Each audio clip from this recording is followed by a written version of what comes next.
मैं आपको फ्रेश हरी मटर की एकदम खस्ता और चटपटी पूड़ी बनाना बताती हूँ कैसे बनाई जाती है।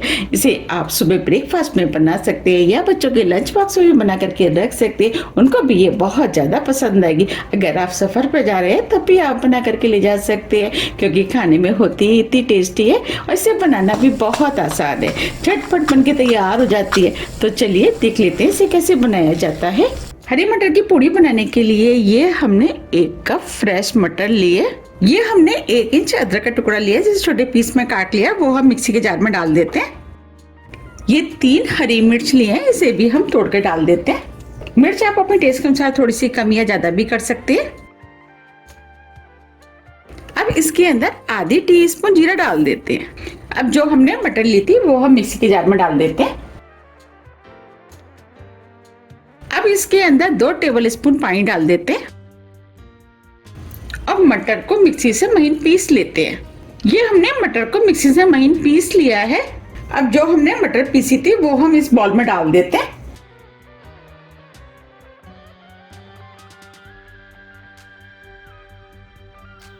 अब इन पूड़ियों को टेस्टी और खस्ता और करारी बनाने के लिए ये हमने सूजी लिए और सूजी में से 2 टेबल स्पून सूजी हम इसमें डाल देते हैं। सूजी डालने से पूड़ियाँ बहुत ही ज्यादा खस्ता और क्रिस्पी बनके तैयार होंगी। अब इन पूड़ियों को और भी ज्यादा टेस्टी बनाने के लिए ये हमने बेसन लिया है। बेसन को भी हम 2 टेबल स्पून डालेंगे। इससे पूड़ियों का टेस्ट कई गुना बढ़ जाएगा। अब इन पूड़ियों को चटपटा बनाने के लिए कुछ मसालों का इस्तेमाल करेंगे। मसाले में आधी टीस्पून कुटी हुई लाल मिर्च लिए, वो डाल देते हैं। मिर्च आप अपने टेस्ट के अनुसार थोड़ी सी कम या ज्यादा भी कर सकते हैं। 1/4 टीस्पून हल्दी पाउडर, आधी टीस्पून सौंफ जिसे हमने दरदरा कूट लिया है, वो डाल देते हैं। 1/4 टीस्पून गरम मसाला, आधी टीस्पून अजवाइन। अजवाइन को हाथ से क्रश करके डालेंगे जिससे खुशबू अच्छी आएगी। नमक टेस्ट के अनुसार। अब इसके अंदर आधा कप हरा धनिया डाल देते हैं। 2 टीस्पून सफेद वाले तिल। अब ये पूड़ियाँ खस्ता बने उसके लिए 1 टेबल स्पून देसी घी डाल देते हैं। आप देसी घी की जगह ऑयल का भी इस्तेमाल कर सकते हैं और सभी चीजों को मिक्स कर लेते हैं। अब ये सभी चीजें अच्छे से मिक्स हो गई हैं। अब हम इसके अंदर थोड़ा सा गेहूं का आटा डाल देते हैं। हम इसके अंदर पानी का इस्तेमाल नहीं करेंगे। जितना हमें आटे की जरूरत होगी उतना हम आटा डालेंगे। अब हम इसका डो बना लेते हैं। इसका डो बिल्कुल उसी तरीके से बनाना है जैसे हम पूड़ियों का बनाते हैं। अब इसमें हम आटा और डाल देते हैं।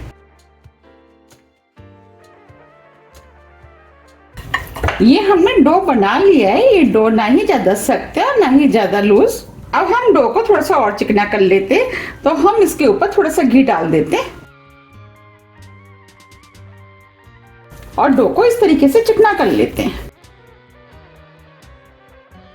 अब ये डो भी चिकना हो गया है।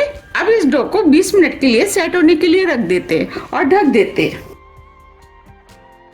20 मिनट करीब हो गए हैं। अब ये डो भी सेट हो गया है। अब इस डो को हम थोड़ा सा और चिकना कर लेते हैं। अब ये डो चिकना हो गया है। अब इस डो में से हम छोटी छोटी लोइयां तोड़ लेते हैं।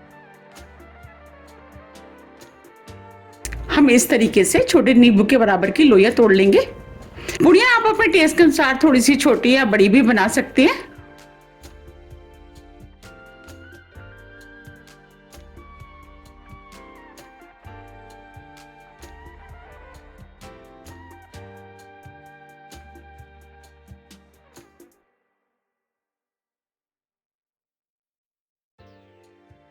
ये हमने लोइयों को तोड़ लिया। इसमें से हम 1 लोई ले लेते हैं और इस लोई को हम इस तरीके से चिकना कर लेते हैं। देखिए ये लोई बनके तैयार हो गई है। इस तरह हम कुछ लोइयां बना लेते हैं। ये हमने कुछ लोइयां बना के तैयार कर ली है। चलिए अब हम पूड़ी बेल लेते हैं। पूड़ी बनाने के लिए ये हमने चकला लिया है। जो हमने लोई बनाई थी उसमें से हमने ये 1 लोई ले ली है और इसको हम इस तरीके से बेल लेते हैं। हम इन पूड़ियों को थोड़ा सा मोटा ही बनाएंगे, क्योंकि ये पूड़ियाँ थोड़ी सी मोटी ही बनाई जाती हैं।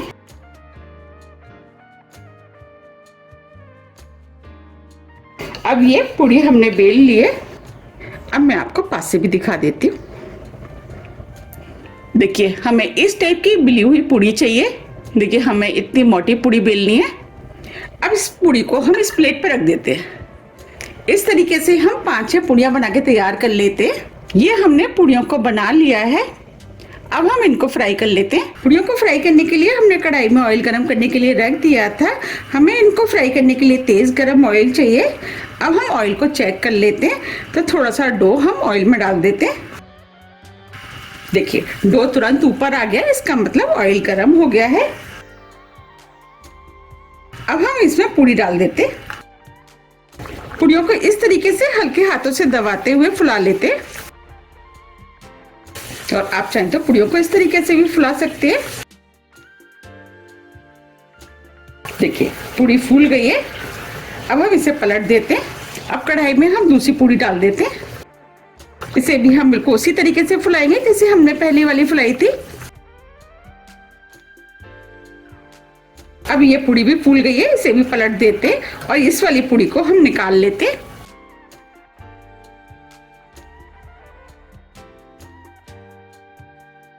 अब ये पूड़ी भी दोनों तरफ से सिक गई है। अब इसे भी निकाल लेते हैं। आप देख पा रहे कितनी फूली फूली पूड़ी बनके तैयार हो रही है। अब हम कढ़ाई में और पूड़ी डाल देते हैं। आप चाहते हैं इस तरीके से 2-2, 3-3 पूड़ियां डालकर भी फ्राई कर सकते हैं। आप इन पूड़ियों को अपने टेस्ट के अनुसार थोड़ा सा कम या ज्यादा भी फ्राई कर सकते हैं। अब ये पूड़ियां फ्राई हो गई हैं, इनको हम निकाल लेते हैं।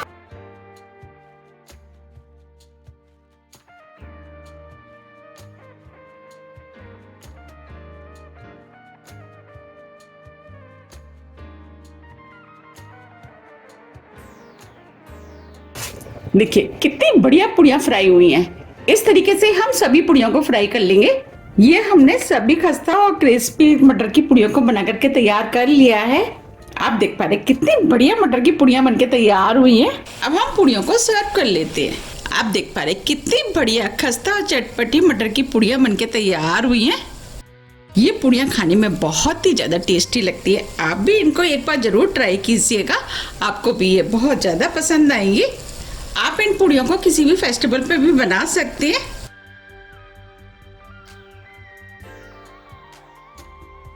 अब मैं आपको तोड़ के भी दिखा देती हूँ।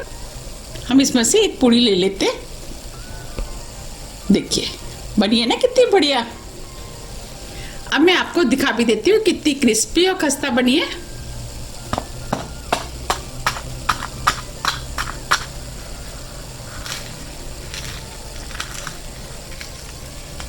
बनी है ना कितनी खस्ता और क्रिस्पी।